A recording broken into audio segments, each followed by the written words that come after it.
Hello guys. അപ്പോൾ ഈ വർഷത്തെ IPL 2026 19ാം സീസൺ IPLന് ഇന്നലെ തുടക്കമായിട്ടുണ്ട്. ഡിഫൻഡിങ് ചാമ്പ്യന്മാരായ RCBയും സൺറൈസേഴ്സ് ഹൈദരാബാദുമായിരുന്നു ആദ്യത്തെ മത്സരം. അപ്പോൾ നമ്മൾ പ്രതീക്ഷിച്ചതുപോലെ RCB വളരെ അനായാസകരമായുള്ളൊരു വിജയത്തോടു കൂടി ടൂർണമെൻറ്റ് തുടങ്ങിയിട്ടുണ്ട്. നമുക്കെല്ലാവർക്കും അറിയാം, പാറ്റ് കമ്മിൻസിൻ്റെ പരിക്കോടുകൂടി SRHൻ്റെ ബോളിംഗ് നിര വളരെയധികം വീക്കായിട്ടുണ്ട്. അത് ഇന്നലെ എവിഡൻ്റ് ആയിട്ട് കണ്ടു. പിന്നെ അവരുടെ ആകെയുള്ളൊരു പ്രതീക്ഷ എന്ന് പറഞ്ഞാൽ അവരുടെ ബാറ്റിംഗ് ആണ്, എസ്പെഷ്യലി അവരുടെ ഓപ്പണിങ്. ട്രാവിസ് ഹെഡും അഭിഷേകും അടങ്ങിയിട്ടുള്ള ഓപ്പണിങ്. ജേക്കബ് ഡെഫി, RCBയുടെ ജോഷ് ഹേസൽവുഡിന് പകരക്കാരനായിട്ടുള്ള ന്യൂസിലാൻഡുകാരനായ ജേക്കബ് ഡെഫി പവർ പ്ലേയിൽ തന്നെ SRHൻ്റെ കഥ തീർത്തു. സത്യം പറഞ്ഞാൽ SRHൻ്റെ ഇന്നലത്തെ കളി പവർ പ്ലേയിൽ തീർന്നു. കാരണം ഇവരുടെ രണ്ടുപേരടക്കം മൊത്തം 3 വിക്കറ്റാണ് ഡെഫി തൻ്റെ 4 ഓവർ 22 റൺ വഴങ്ങി എടുത്തത്. അവിടെ തന്നെ ഏകദേശം കളി തീർന്നു. പക്ഷേ പിന്നീടെത്തിയ ക്യാപ്റ്റൻ ഇഷാൻ കിഷനും ഹെൻറിച്ച് ക്ലാസനും കൂടി സ്കോർ മുന്നോട്ട് പോയി. ഇഷാൻ കിഷൻ തൻ്റെ വേൾഡ് കപ്പിലുള്ള ഫോം അതേപോലെ IPLലും ആദ്യത്തെ മത്സരത്തിലും കാണിക്കുന്ന നല്ല വളരെ പോസിറ്റീവായിട്ടുള്ളൊരു കാര്യമാണ്.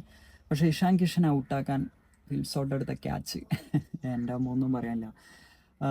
നമ്മുടെ ആദ്യത്തെ മാച്ചിൽ തന്നെ ഈ ടൂർണമെൻറ്റിലെ ഏറ്റവും ബെസ്റ്റ് ക്യാച്ച് കണ്ടു എന്നാണ് ഞാൻ വിശ്വസിക്കുന്നത്. ഇത്രയ്ക്കും മനോഹരമായുള്ള ക്യാച്ചായിരുന്നു. അതായിരുന്നു മത്സരത്തിലെ ടേണിംഗ് പോയിന്റ്.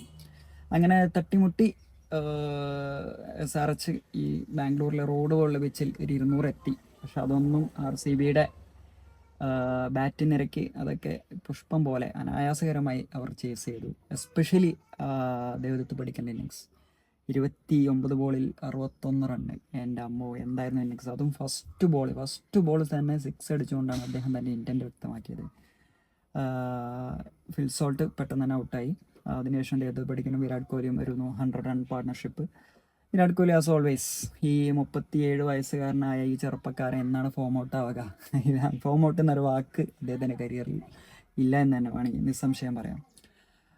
പിന്നീട് വന്ന രജത് പട്ടിദാർ ആകട്ടെ 12 ബോളിൽ 31 ക്യാപ്റ്റൻ റോൾ ഭംഗിയാക്കി.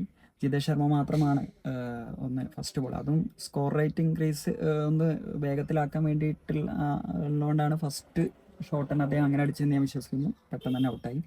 ടിം ഡേവിഡും വിരാട് കോഹ്ലിയും കൂടി ബാക്കിയുള്ള ചടങ്ങുകൾ പൂർത്തിയാക്കി. അപ്പോൾ ഏതായാലും നമ്മുടെ ഡിഫൻഡിങ് ചാമ്പ്യൻസായ RCB കിരീടം നിലനിർത്താൻ ഉറച്ചുകൊണ്ട് തന്നെയാണ് ഇറങ്ങിയിട്ടുള്ളത് എന്ന് നമുക്ക് ഇന്നലത്തെ കളി കണ്ടപ്പോൾ തന്നെ വ്യക്തമായി. SRHന് ഒരുപാട് പ്രശ്നങ്ങളുണ്ട്, എസ്പെഷ്യലി അവരുടെ ടോപ്പ് ഓർഡർ.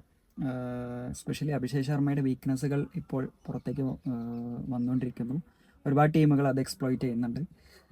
പിന്നെ അതേപോലെ അവരുടെ ബോളിംഗ് വളരെയധികം വീക്ക്ലിംഗാണ്. എസ്പെഷ്യലി അവരൊരു 300 റൺസ് അടിച്ചാൽ 350 റൺ അവരുടെ ബോളിംഗ് വിട്ടുകൊടുക്കും. അതാണ് പ്രശ്നം. അപ്പോൾ അത് രണ്ടും SRH അധികം വൈകാതെ തന്നെ ക്ലിയർ ആക്കുമെന്ന് നമുക്ക് പ്രതീക്ഷിക്കാം. അപ്പോൾ ഇന്നത്തെ match KKR versus MI Mumbai ഇന്ത്യൻസാണ്. മുംബൈ ഇന്ത്യൻസിന് തട്ടമായ വാങ്കഡയിൽ വെച്ചാണ് മത്സരം. അപ്പോൾ അതിൻ്റെ റിവ്യൂമായി നാളെ കാണുന്നവരെ ഗുഡ് ബൈ.